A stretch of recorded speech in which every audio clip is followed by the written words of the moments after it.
রিক জিনির কাছে আবার সুযোগ চায় আর বলে, আমি তোমাকে আর ডিস্টার্ব করব না, আমরা আবার একসাথে হব।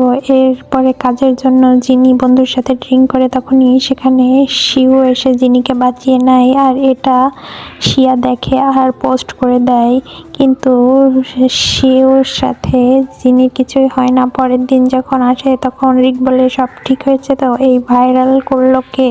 তখন বলে, আমি তো কিছুই জানি না, আমাদের মধ্যে কিছুই হয়নি। তখন রিক বলে, আমি জানি তুমি আমাকে ভালোবাসো। আর এটা বলে রিক জিনিকে কিস করে দেয় আর তারা একসাথে হয়ে যায়। জিনি চলে যায়, আসলে এগুলো সব জিনিরই প্ল্যান ছিল।